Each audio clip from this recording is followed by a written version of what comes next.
the topic this month is frustration, dealing with ups and downs, highs and lows, plateaus. Because for most of you, it is now time to really get to work on your off-season plan, whatever that may be. And there's going to be times for frustration. There's going to be times where you're met with that. And I know that's something that we talk about all the time.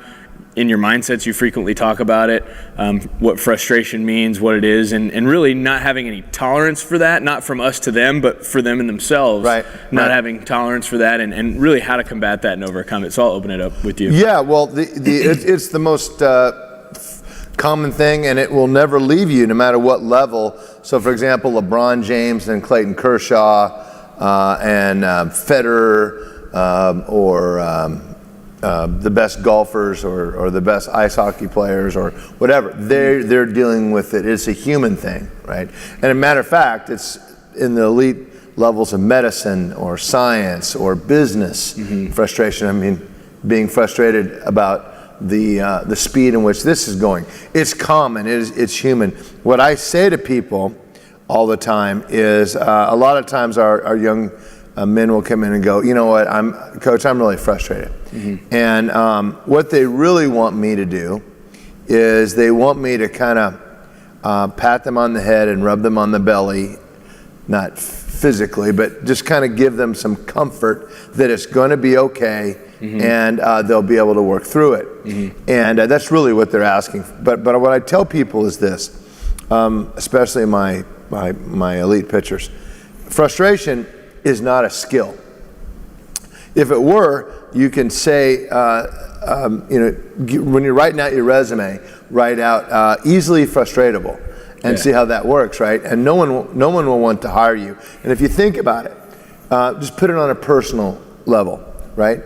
We all have a family member that we love dearly that's more easily frustratable than any other, and that they're a drag. They're hard to deal with, right? They're like, oh no. Yeah. We've had friends, good friends of ours, that are more easily frustratable or easily discouraged than other people, and they're always, they're a little bit of a drag as well. And then we've had romantic interests that if somebody is easily frustratable, it can be a very high maintenance situation. Right. So it's not a skill.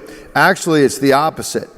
And we've also known people in our lives that no matter what happens, they find a way to, and I don't mean like they're always positive, they find a way not to dwell on the failing, the embarrassment, the pain or the suffering or discomfort or whatever. They find a way to focus on the solution or the way out, and how much do we appreciate that when we see that, right? So whether that's one of our family, usually the way most family, I don't know what it is, you and I haven't had this talk, but most families have a mother and a father, and one of them is the worrier and the other one is, okay, we're going to do this, right? Almost everybody, very seldom do you have two parents that are both worriers, right? And very seldom do you have two parents that are just like, okay, we're on to the next thing. For my family, it was my father was like, moving on, right? And my mother was always, oh, I wonder if this is going to happen, I wonder what they're thinking, right? And that was just the way that is, right? And so I think that if you really want to be a high-performing individual, you have to learn to turn the page. Just turn the page. You tell the story in your Durothrow presentation that you came back and you threw 83 miles an hour on a turn and burn. And you say it kind of this way. It took me about 20 minutes. I kind of had a pity party. I felt bad. I felt like, what did I do? And then you kind of got it all together, and then you moved on. Right? Yeah, it's exactly right. And I think everyone's entitled to a little bit of disappointment, right? Right when it happens. There's a time for mourning. There is. Right. I've never seen a guy not hit his record on a day and go, woo, let's go. Down 3, 4, or 5 miles an hour today. All right, this is a challenge I'm ready for, right? Yeah. So, if they did, we might be worried about it, right? We probably would. That's of course a little bit unrealistic. So, I use that story, and I always say 10 or 20 minutes. just because that's what I remember it being. I remember all of a sudden I was sitting there, I think it was after that day, and I had come back, I had left everything that I had built up in the last couple of years and to throw again, and then I was 83. So that was tough. I mean, that was, compare whatever situation you are into that. I mean, that was pretty tough for me. Sure. And so then I remember I was like rolling out on the foam roller and something just clicked, and I'm like, you know what? That was, even though that kind of sucked, that was still pretty fun. Not a lot of people, get to have the athletic ability to even deliver a darn ball. So, I just kind of... You rephrased it. You recouched it. Different perspective. Yeah. Well, there's two things on that, right? Two things on that.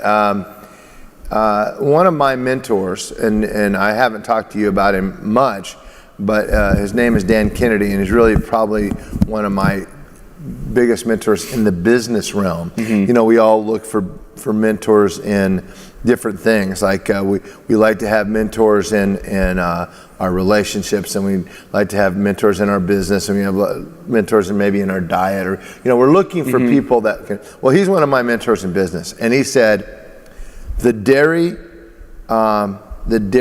farmer, in essence, the rancher that owns the dairy cattle, what does he do the day after his wife dies? And the answer, he goes and milks the cows, right? And the reason he does that is not because he doesn't miss his wife. It's not because he is devastated, because that's all true. But the reason he does it is because if he stops milking the cows, he's got to wait for the next time they have a calf before mm-hmm. they can get milk again. He cannot afford that mistake. Right. He can't afford to just give in for a week and just kind of go into hiding and then lick his wound. He has got to get up mm-hmm. and go back to work. However much that hurts, obviously he's going to be in a fog. Obviously he's going to be mourning. Depending on the situation, it's going to hurt a lot. But he gets back up and he milks the cows because he knows that the consequences of not milking it far exceed. I think that's something we can gain from this. Now, another example that I wanted to give you, have you ever done this? Right? Have you ever written something, whether you're doing a test or you're doing a paper or you're writing an article for me, and you go, that's pretty good, and then for some reason something happens on the computer and it's lost. You didn't get to save it. Yeah, it's happened. How irritating is that, right? Yeah. And you're like, that you get that sinking feeling. You're like, I got to do that all over again, right? Yeah. And if you view it in such a way, like that, it can be just because it happens to me at least once every 3 months. I write something that I think is pretty good. I get distracted. I save the wrong thing. It goes there, and it's not there, right? So I wouldn't say it happens a whole bunch, but it happens 3 or 4 times a year. And as much as I write, it's like I go, oh my gosh, right? Yeah. It's like I got to go do this again, especially when I think I've tailored it pretty close to the way I'd like it, mm-hmm. and I've worked it. But here's the thing. The next time I write it, even though I'm not happy about writing it, I have a deeper perspective than before. And so I think if I really embrace it, I'll actually even come up with a better thing than I did before. True, I wish I didn't have to do it again. Right. But that's not the truth. The truth is I got to wake up and I got to milk the cows again. The truth is I got to get back and I got to write it again. So my comment to people is, you don't write easily frustratable on your resume because it's not a skill and no one wants to be around that. And I don't think, so if no one else wants to be around that, you don't want to have it with you. You got to be around you all the time. So you don't want to be that guy or that girl either. You want to have that resiliency that you take your time. There's a time for mourning. And one of Garrett's teammates' father, who's a former minor league baseball player, told me, he goes, one of his sons is a golfer at Arizona and didn't make the trip. He didn't make the varsity trip, and he should have, because he had the best scores, and he should have, right? So he kind of got slighted. So he was telling me the story. He was talking with his son, and his son went on, and then and you know how bad a thing this was, and he was frustrated. And he said, so he kept looking at his watch, and his son said, well, about 10 minutes in, the son said, Dad, why are you looking at your watch? And he goes, and the dad, who's a very wise man, said, everybody deserves 10 minutes. And when you were at 10 minutes, we're done. Yeah. We're moving on. Yeah.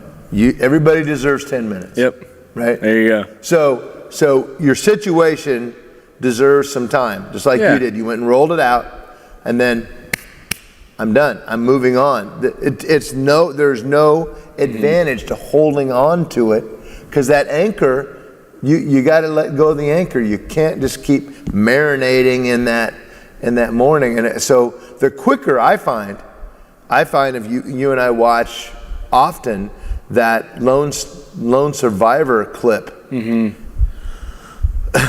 things go bad a lot, and they just keep getting up. They have been trained so well that minute of mourning is almost zero. Like they've learned to redo it, recalculate. This is what I need to do. If I need to jump off the side of a hill, I'm going to do it. Right, and it's funny you say that, because you remember when Marcus Luttrell is talking to the Alabama football team, and he even says in there, after all of his buddies are killed, he's hiding under the rock, and he said, I laid there for a couple minutes, and I went, get up, you're being a bleep, right? You remember that? So he even took, who knows how long it was, obviously, but I mean, he even took a minute or two, pity party, and then he went, wait a second, that's not who I am. His training clicked in, and his brain went, that's not going to get me out of this situation. Exactly. And there's a I don't know if you've ever read, I would highly recommend anybody listening.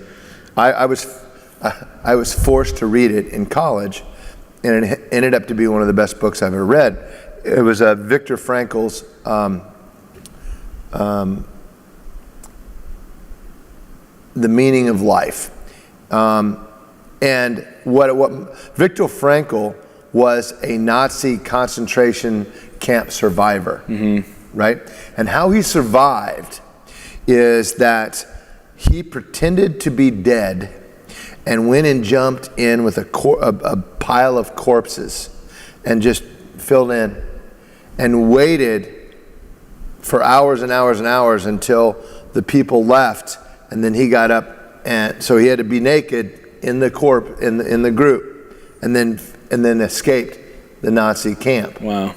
And his point was this: people that don't really have a meaning in their life, they don't have a driving force, a force that drives them forward, they give up, and they give up, and they die. So in essence, you'll die emotionally before you actually die physically. Like you just give up, right? And you see that. I've listened to so many guys like Bernie Siegel, a cancer doctor, said the number one thing about beating cancer, beyond anything else, is the mindset of the patient. If the patient is like, psh, you know what? And he's not saying that you can beat cancer just with your mindset. He is saying the number one way to be able to stay with it long enough that you may be able to extend your life, or sometimes beat cancer. Mindset's it. If I always say, hey, you got cancer, and you go, oh my God, I'm dead, then you really are, right? And so that mindset becomes the single most important thing for you as you go forward in anything, right? Because you're going to have obstacles. You're going to have people say, you know what, you're not good enough.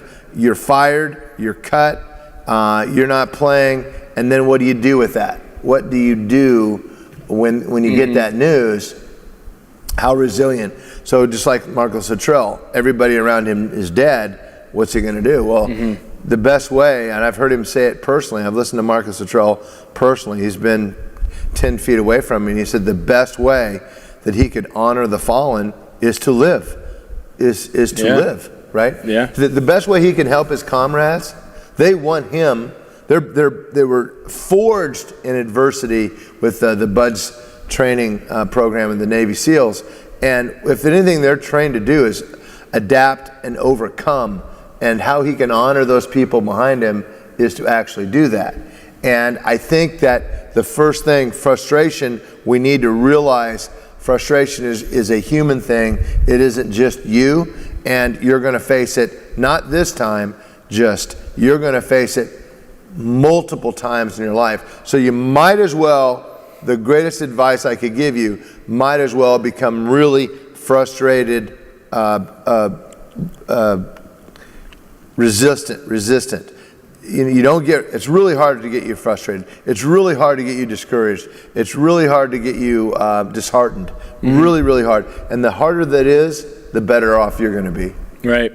And there's sort of an ebb and flow, because if you think about it, and this is an idea from Jeff Olson, the Slight Edge author, the idea is that, you know, to embrace the funk, and that the reason there are funks is because there are happy times and there are good times. Yeah. Right. So there's an ebb and flow, because you're not going to have funks without good times as well. So it's not just going to stay mediocre your entire life, right? It's up and down, and that's what you want. I don't think you want to, if you're truly in it, you know, you don't want it to always just be okay, right? I'm going to be an 83-mile-an-hour guy the rest of my life. I'll go pitch, you know, men's league when I'm older. You know, yeah. So yeah. So, you know, there's got to be times where you're frustrated, things are staying a little bit behind, and that's, to me, that parallels all different parts of life, not just baseball. But sure. Well, how many times has it said, without the rain, we couldn't appreciate the sunshine? Exactly. If you had 100% sunshine and never had the rain, right, you wouldn't appreciate the sunshine,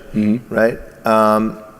You'd appreciate the rain, right? So it is that way, and it's a really good comment from you. Is that it is, you've got to embrace what they say in the military, embrace the suck, and what Olson said, embrace the funk. The funk, yeah. It's the same thing. You got to embrace the down times, because they make the good times so much better. I think about the time when Jill and I started way back, and you've heard a little bit of this, but the reason this is so sweet is that in 1995, we left Canada when the government actually shut down, the Canadian government shut down our business to investigate whether or not we were taking jobs away from Canadian citizens, and all of our savings was gone. It was gone. So we were at zero. Yeah. And so and we actually had our first apartment and our first groceries were all done on credit card, right? So that's bottom. Right now, that's not. We weren't in poverty or anything like that. I'm not saying that. We're not destitute. We weren't. We Sure. didn't. We still had a house, and we Sure. we had an apartment, but we had zero money. Right. So that was what makes this so much sweeter. If I had never experienced that, Right. You know, if my parents would have just gave me this, at you know what, Ron, you're such a good guy. At 30, we're just going to build you this barn, and you got. I wouldn't appreciate you know, anything that we do have here. So it's been really an amazing trip, and that's what I would say to everybody who tends to get frustrated, right? Yeah. So shifting over, I was just looking at your notes that you sent me off screen, and number 2, I'll just read it to you, and then we'll go from there. As soon as one becomes absolutely committed to the solution, the change, the adjustment, the adaptation, frustration immediately becomes minimized. Yeah. So here's the best way to end frustration: is become completely focused on the solution. Right? The frustration comes from a repeated focus on the problem, the embarrassment, the pain, the discomfort. You just keep rolling it on your head. Oh my gosh, what did I do? I can't believe it. Right? You just keep rolling it over, and we all have done it. If you haven't done it, you're just not aware of it. We all have done it. We have that loop in our head, and we go, oh my gosh, and we replay it, right? Is that why people like to talk about it so much? They do. Right, with somebody else. They love bringing in an outsider just to, right? I mean. Yeah, one more time. Yeah, one more loop. One more loop. Yep. One more loop. And a lot of times, people, have you ever noticed, people don't really want a solution. They just want to share their problem, right? And so, especially males, this is where we got to be careful. Males are guilt, and I will say this as a public service announcement for all young males coming up, and the dads that have here been married will back me up on this. A lot of times, the wife will tell you or the girlfriend will tell you a problem, and immediately we're designed to fix it. We're designed to go, okay, well, here's what you do, blah, blah, blah, blah, blah. And a lot of times, they don't want that. Yeah, they just want you to hear the thing that's going on, right? But see, usually, and this is an overstretch, and I'm not trying to be sexist about it, but you're designed, mostly males are designed to, okay, we're hunters, we're like, okay, let's fix that, and then we're gonna go fix that, right? So that's how we're made. And females are much more nurturing, much more relational, and so they're like, well, just think of all the shows on TV. You'll have the talk shows. There's no talk show. What men like to watch is here's how you build a bike. Here's how you build a house. Right. And females are much more like The View or Oprah, and it's relational. Right. It has a lot of layers to it. Right. Sure. And so what I would say to you is that first of all, be very careful trying to solve everybody's problem. Just listen, and that's the start. But from you personally, do not get in the habit of having that loop. Just keep on going. You got to stop it. You got to regroup it, and you got to shift it in another way, so that now you're focused on the solution, the adaptation, the change, the thing that has to happen. And when you do that, pain, for the frustration just is minimized. I'm not saying you're always going to be, it's going to solve every problem, but what it does is that it gets you past the mourning stage or the hand wringing stage, or the part where you're just really focusing always on what's not right. You're breaking through on that. So if you want to get rid of frustration, now you've heard me say this, you're an employee, you've heard me say it many times. Don't bring me a problem without bringing me a solution with it, right? Yeah. You've heard me say it, maybe not, probably in those words, but oftentimes in other words as well. I say that to my daughter and my wife and my son all the time. Don't just bring me a problem. And a lot of people in the world think bringing problems, and we all know them, bringing problems somehow some sort of special skill. I would say to you, it's not. Being a critic, there's never been a statue erected to a critic, right? Well, this is not right. Well, no kidding. What's right? So imagine a doctor that would do that. Yeah. Right. You walk in and you get an assessment and you say, high blood pressure. Here's a problem. Good luck to you. You're probably matter of fact, I know you're gonna die. I just don't know when. Right. So it's like, yeah, you have a major problem here, and then they just sit across the desk and stare at you. It reminds me actually of those. There's some new security commercials out there, or something about security and not fixing the solution. You don't watch a ton of TV, but I know that the guy shows up, so the alarm goes off, right? And the family's like, oh my God, something's happening. Maybe there's a burglar or something's happening. And a guy shows up and he goes, hey, your alarm went off. That's wow. Yeah. And they're like, so what are you going to do about it? And he's like, oh no, I just alert you. Right. So he doesn't actually fix the problem. Is that like that one where that bank robber and he goes, I'm a security monitor? I'm a security monitor. That's it. That's the one I'm thinking of. Yeah. Or part of them. Yeah. So I don't remember the product. I'm here to say if there's a holdup, there's a holdup. Right. So yeah. So it's very similar, right? And so the skill in this, by the way, the skill is how quickly can you get to habitually look for the solution, right? And for the process going forward, what is you going to have to do that gets you to that next thing? So whether we're pitching, I'm throwing the ball high, I'm frustrated. Okay. I get that. Right? Well, he's really having trouble throwing strikes. Okay, first of all, let's identify the problem. Where's he having trouble? Is it high, low, in, out? And they always say, typical, he's everywhere. Well, no, well, then he's not everywhere. See, now we've overdone it, right? It'd be like, where do you have, where's your body hurt? Oh, it hurts all over. Well, what do you want me to start, right? But if you go, well, I have a pain right here, right? So, and it hurts when I do this, and it doesn't hurt when I do that. You start to define the problem, and then you can have a solution. So so action is required. It is. So a lot of guys want to, and not throwing anyone under the bus, but it happens all the time in my role, in my jobs. It's easy to sit behind the computer and tell me or us how frustrated you are. But there's a lot of guys frustrated out there who I don't hear from. There's guys who go, hey, and I understand, of course, that's what I'm here for, is to help with solutions. Sure. But, there's, hey, just so you know, he's really frustrated with this.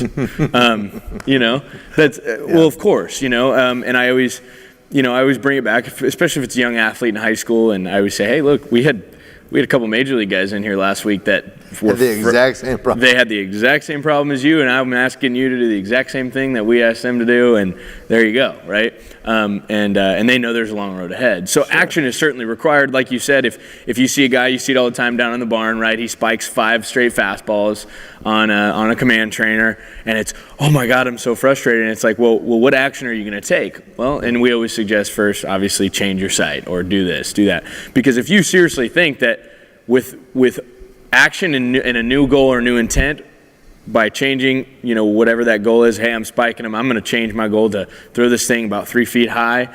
If you think that you can do that long enough and nothing will ever change, no one would probably ever say that. Hey, if I think I keep trying to hit the strike zone, I think eventually I'm going to figure it out. But if you pout and you sit and then you sit at the desk and you're trying to figure it out, there's no action there. Yep. And there's really no solution there. So action is required. In the movie, this is way before your time. You'd had to get this when you were real young, but there's a movie with Kevin Costner and Sean Connery called The Untouchables, and it's a story about Elliot Ness and Al Capone in Chicago, and Al Capone would attack the police in Chicago, and Sean Connery went to Kevin Costner and said, "What are you prepared to do?" Right. So in essence, okay, so what are you going to do about it?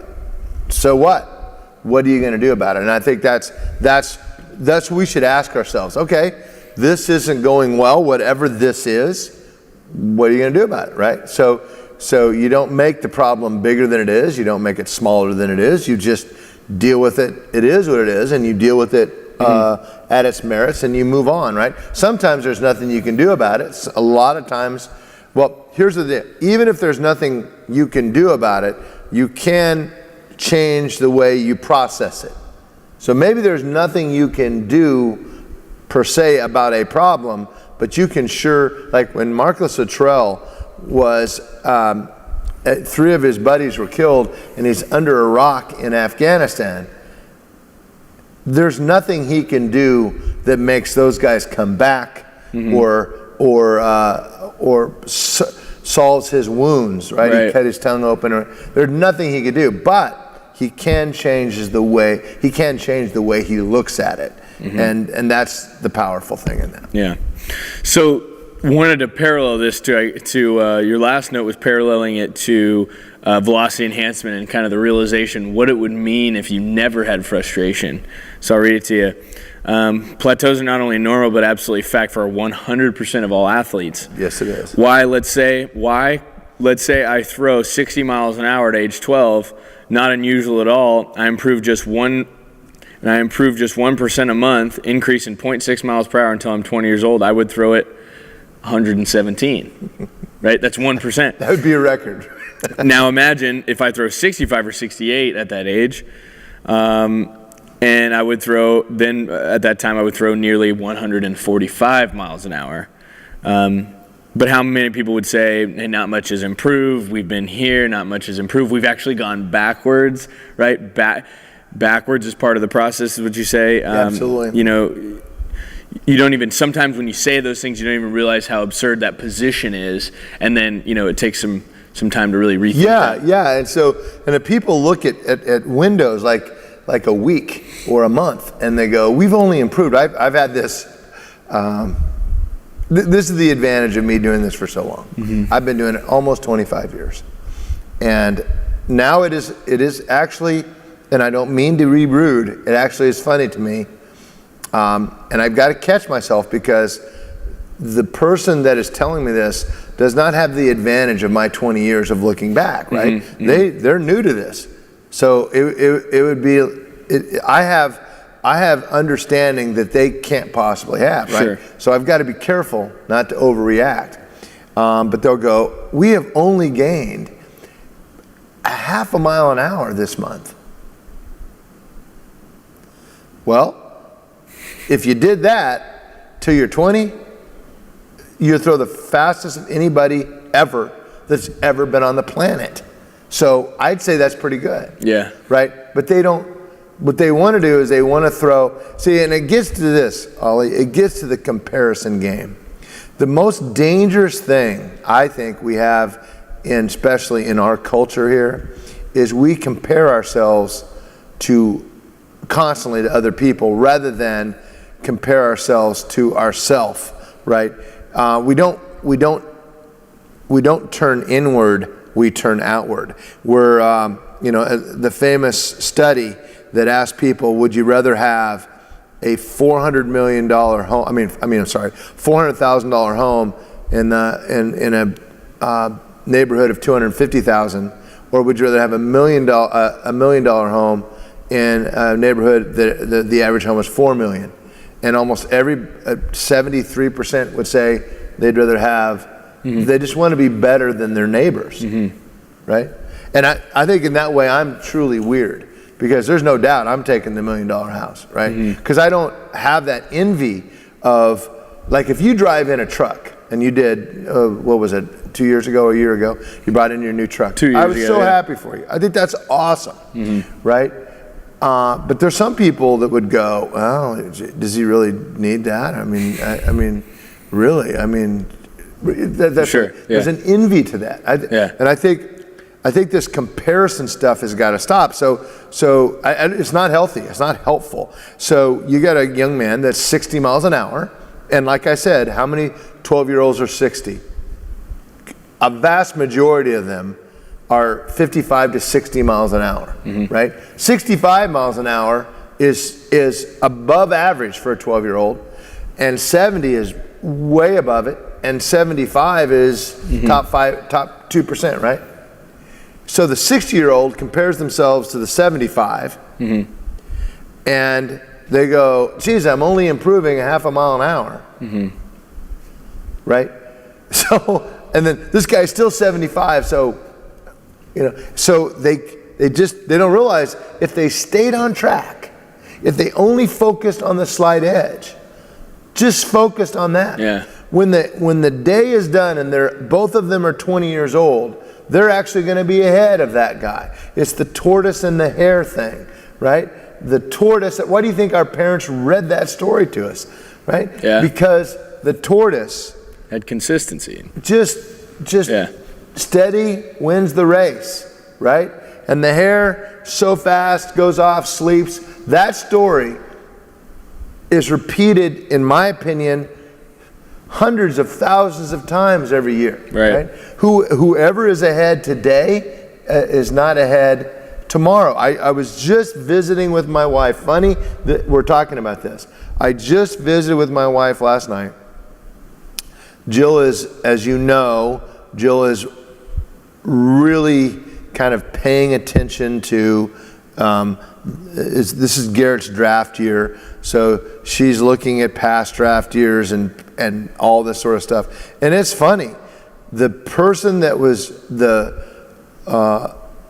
sure no miss top draft pick 1 year before for the last 5 years is rarely still the same one that actually occurs. And there's always 2 or 3, they're not even on the list at the beginning of the year, end up to be the top draft, right?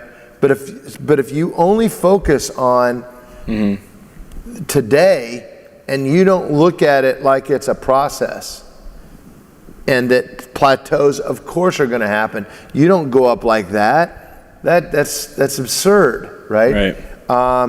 So it doesn't matter what. Talk about speed reading. Do you think that we would just keep improving incrementally forever on how fast we read? We're going to run into a point where we're going to start to plateau. And then you're going to need, to get another jump, this is where Peak comes in, the book Peak, is that now you need to have a different process and change it to get another jump. Because if you keep doing what you've always done, you're going to reach that plateau, and that's what deliberate practice comes in.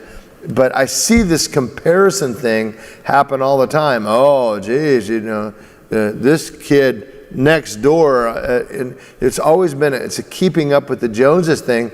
You can't affect what LeBron James does. You can't. But it didn't keep Steph Curry from becoming the unanimous MVP a couple years ago. Right. He was in the same league as LeBron James, but at no point ever was Steph Curry thought of as going to be LeBron James. At no point, right? And yet he did. And yet LeBron James still has never been a unanimous MVP as Steph Curry did. So you just look at things like that, and there are people that are ahead of you right now, and there are people that are behind you. We tend to think that the people that are behind us are in our dust cloud, they're never going to catch up, and the people that are above us, we're just trying to pick them off and move up. When you got to look at it, and that's going to be sliding for our entire life, and the only thing we really have control over is us, right? And so plateaus, of course they're going to happen. They happen to 100% of the people, and they happen 100% of the time. It's inevitable. And so this wringing of your hands and saying, hey, we're frustrated, we have a plateau, I've got to be careful not to laugh at them, because it's like, did you seriously think that it isn't going to happen? Because it has happened in every other way of your life. You didn't keep growing. You're not 63 years old now and be 8'7". You stopped growing at one point. You stopped in this. Did you? Unfortunately for us. Yeah, exactly. Your skill is driving a car. You get to a point, and your skill on driving a car is not any better. So, unless you go take a course or you do something that changes the stimulus to make you a better driver.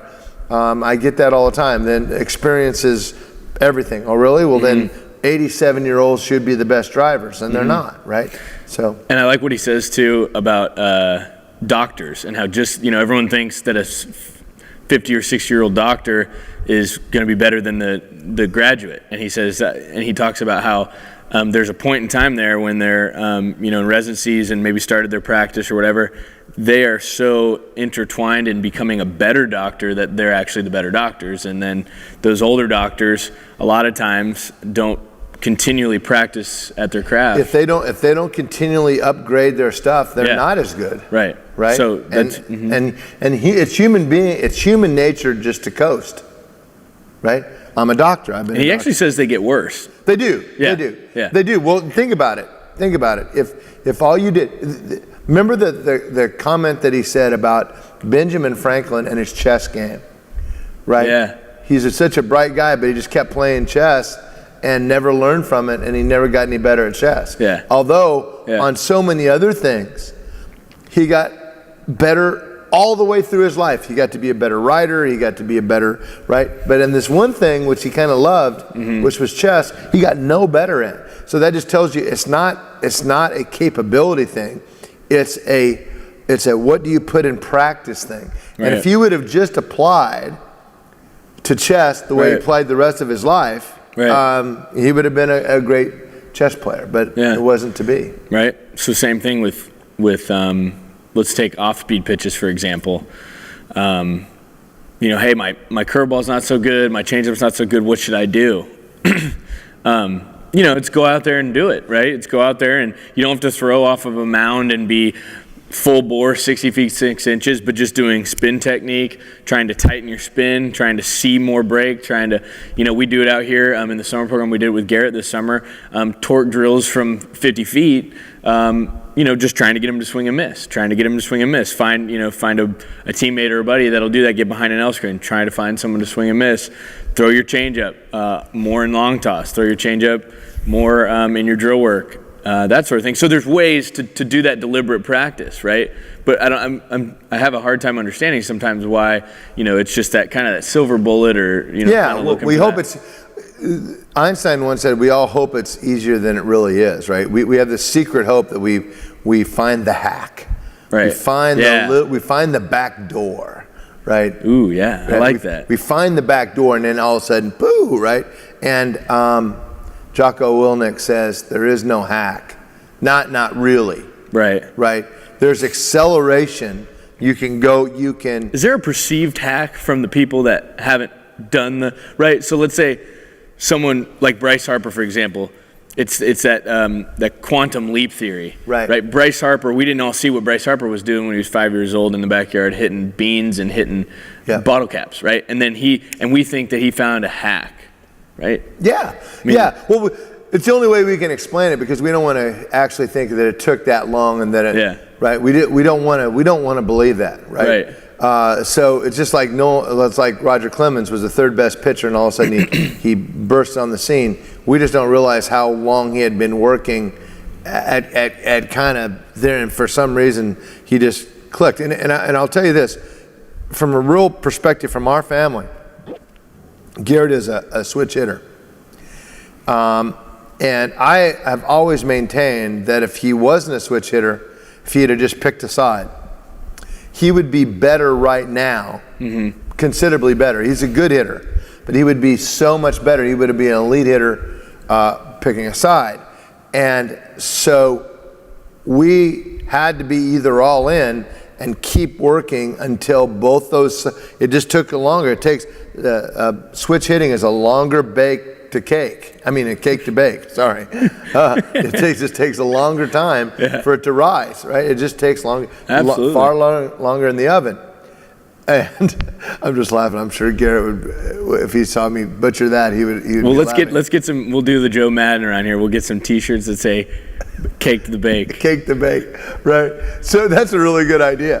That is a fantastic idea. Coming out in January 2018. Cake to bake. Cake to bake. And now I see it in him. He just turned 20. I see elements of it now. That he's starting, it's starting to click. Right. It's starting to click. Just over when he was here over break, I think he hit, 12 home runs out there in 10 minutes. Right. So you see the things start to go, and people will go, "Oh, geez, Garrett, what was the moment that you?" Yeah. Well, it started at 8. Right. It started at 8. It's like the stone cutter analogy where I hit the stone 1,000 times and nothing happens, and I hit it the 1,001st time and it breaks away and it's exactly what I want. So what was it? The last one, or was it the 1,000 that came before? Well, it's both. It was that last one, but it was the 1,000 that became before, and I think a lot of times we're not willing to do that. And I'm not saying that we shouldn't look for accelerated ways to do things. I think, so I'm not always just bagging on the hack. People are looking for better ways, more efficient ways. But if you think that is the secret, you're going to be lacking. It's still going to be a combination of things, no matter what. And it's going to be a process. Yeah. And so we can look for ways to accelerate. We should. And then also, when we start to see a plateau at all, we should be looking for ways that we can change it up, change the stimulus so that we keep growing. That's all good, but we shouldn't do that out of panic, and we shouldn't do that out of frustration. We should always be looking at it and adapting and adjusting our process based on those results. And I think that's what makes elite players, elite. Good. Well, I want to change the subject just before we finish here. I want to talk about, we've talked about the frustration and the plateaus and how to combat those, some of the mindset things. But I also I've been thinking about a story in my head that I'm 95% certain that you tell it. But let's talk about the successes and how to deal with that peak, right? And I always like the Nolan Ryan story when he threw the no-hitter and then the hotel room, or was it right? Yeah, it was Tom House's story. Tom House's story that you told me. Yeah, okay. Yep. Okay. Yeah, well... so tell us what happened and tell us how world-class strikeout, no one will ever break that record, the strikeouts record. 26 years in the major leagues. Okay, this guy, how does he deal with it? Well, so what happened? Let's start with the story that Tom House has told it to me multiple times. It's kind of like one of those things that I'm sure you've heard me tell the same story multiple times, and you let me do it because, one, you might like to hear it, but otherwise you know it's important to me. Mm-hmm. Tom House is the same way. He told the story. Nolan Ryan's last no-hitter, when he was in the bullpen, it was looking bad pregame. It was really looking bad, and I mean it was all over the place, and it looked like a mess. And Bobby Valentine went down to Tom and said, "Okay, how's he look?" And Tom goes, "I don't even know what to tell you. I've never seen him this bad. This may be the end." And Nolan got up, and he threw the ball to one of the guys and says, "Well, this is what I signed up for. I put in all the time, and it's time to now go do what I do." Mm-hmm. And he went out and he threw a no-hitter. So the first message was the bullpen does not always make. Now, if you pitch enough like you and I have, we know that's true. We have felt like $1 million in the bullpen and threw like 15 cents. And then we felt like 15 cents in the bullpen and went through. Right. Sure. And then we've had moments that we felt pretty good in the bullpen, threw pretty well. Okay. What I'm saying. Same thing happened to David Wells in his perfect game. Yeah. He said it was one of the worst sides he'd ever had. Yeah. And then common. So now the second part of that story, that is that he gets done with the no-hitter and everybody is celebrating. Everybody's like, "Oh my gosh, this is awesome, unbelievable," and everybody went and partied and Nolan was never one for much of a party. So it's 5:30 in the morning and they're in their hotel room. And says Tom is he says he's kind of hung over from the night before, and he hears this pounding on the door, pump, pump, pump, and he ignores it, and the knock never stops. It's pump, pump, pump, pump. It gets a little louder. So Tom finally gets up, looks at the people, and there's Nolan with his little bag going, right?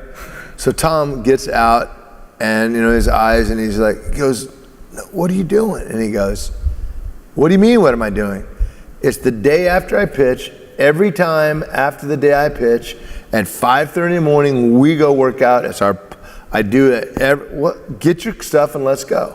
Mm-hmm. So the point is, and so for whatever reason, Tom said, "You know what? This is a special event, so we're not going to do it today." You threw a no-hitter. I threw a no-hitter. Let's just. It's the pinnacle. We're done, right? We're out, right? And if there's any time you deserve a vacation, it's today, right? Mm-hmm. And no one would have no part of it because he was into the process, right? Now, as a side note to this, the Woolforth family, and you've heard me say this story as well, and we can end with this today. Mm-hmm. I told Garrett way early when he was probably 8 years old. We had a talk. We were driving in a car, and I said,